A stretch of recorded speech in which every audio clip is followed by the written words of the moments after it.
Think about how we perceive time. A teenager feels immortal, a summer stretching out like an eternity. A decade feels like a lifetime away. Plans are abstract, consequences distant. The clock ticks, but its urgency is muted. Every moment feels abundant, boundless. There's an unconscious belief in the endless later. But then something fascinating happens around the midpoint. Many people find that turning 40 brings a profound shift in perspective, what someone would call life begins at 40. When you're young, death is a distant abstraction. You have so much time ahead that it's easy to squander it.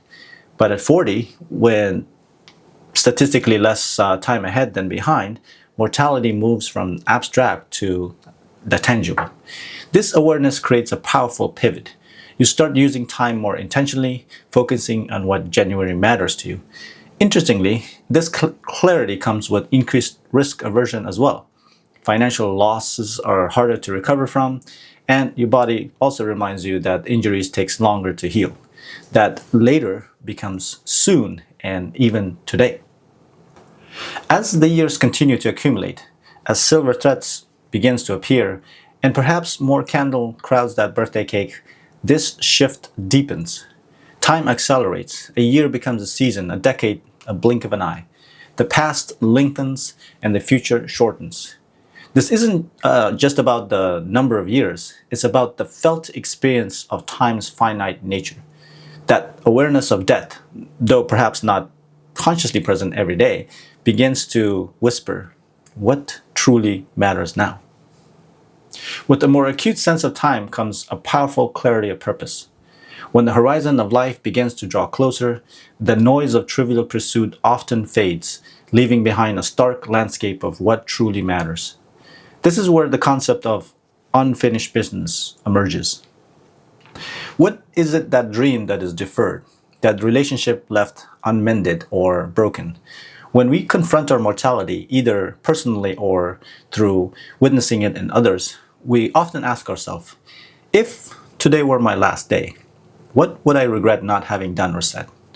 This isn't just about fear, it's about distillation. It's the profound question that forces us to prioritize, to shed the superficial, and to focus on our core values. For some, it's about creative expression, finally writing that book or painting that masterpiece. For others, it's about connection, repairing a fractured family bond, or spending quality time with loved ones. And for many, it's about contribution, ensuring that their work or action leaves a positive mark on the world. Death, in this sense, acts as a profound editor, cutting out the irrelevant and highlighting the essential narrative of our lives. It may sound paradoxical, but suffering, the very thing we try to avoid, often gives life its deepest meaning. And within the context of mortality, this truth becomes even more poignant. As we age, we inevitably experience more loss, more pain, more challenges. The body changes, loved one departs, the world evolves in a way that can be difficult to embrace.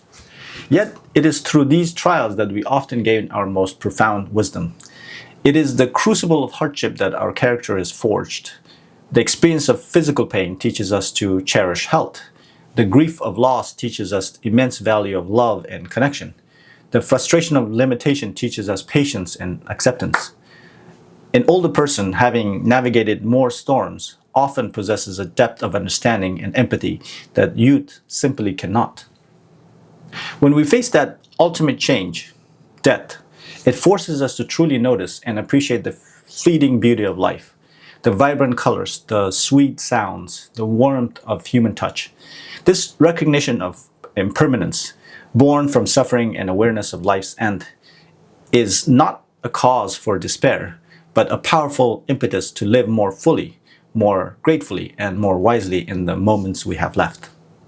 Human beings possess an innate drive for self-preservation, but when faced with the undeniable reality of our physical end, this drives often transform into a longing for the propagation of self beyond our individual mortality, the genesis of our legacy. So how do we live on? For many, it's through our children, passing on our genes, our values, our stories, contributing to this unbroken chain of human existence. For others, it's through their work, whether it's writing a book, creating art, making scientific discoveries, or building a business that outlives them. Think of the timeless wisdom embedded in classical literature, music, or philosophical text. These are expressions of individuals seeking to transcend their brief time on earth. This desire for a lasting impact isn't necessarily about ego. It's a natural human yearning to contribute to something larger than ourselves, to leave a footprint, to ensure that our existence matters. It's a way to defy the finality of death, not by avoiding it, but by ensuring that part of us, our ideas, our influence, our love, continues to resonate in the world far beyond our brief mortal lives. In a sense, this dance between life and death, purpose and impermanence, has captivated thinkers and artists across millennia. Literature in particular offers a mirror to these universal human experiences. Consider the words of Shakespeare, who so eloquently explored the brevity of life and the inevitability of death, prompting us to reflect on how we, quote, strut and fret our hours upon the stage. Or the existential angst and search for meaning in the indifferent universe. Think of the poignant reflection in Tolstoy's The Death of Ivan Ilyich, where facing his mortality finally illuminates what truly constituted a good life. Tolstoy shows us a man who lived a proper but superficial life, and he is forced to confront his mortality through a terminal illness. As his body deteriorates, Ivan realizes his entire existence, his career ambitions, his social status, and even his marriage were meaningless. The short novella demonstrates how death strips away social pretensions, revealing that a good life is measured not by external success, but by genuine compassion and truth.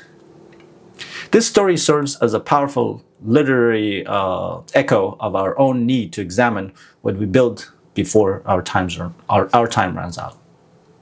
Even contemporary works delves into this, asking us how we choose to live when our days are numbered. These stories, these poems, these philosophical treatises are not just narratives. They are guides, our fellow travelers on a journey to understand life through the lens of death. In conclusion, death is not an enemy to be conquered, but perhaps a profound teacher. It's the ultimate deadline that compels us to prioritize, to love fiercely, to forgive deeply, and to create boldly. By embracing the finite nature of our lives, we don't diminish them, we infuse them with a vibrancy and a purpose that can only come from truly understanding that every moment is precious. May your journey be filled with meaning, clarity, and the quiet wisdom that mortality brings. If this type of conversation resonates with you, please like, share, and subscribe. And let me know your thoughts in the comment box below. Until next time, Hadi out.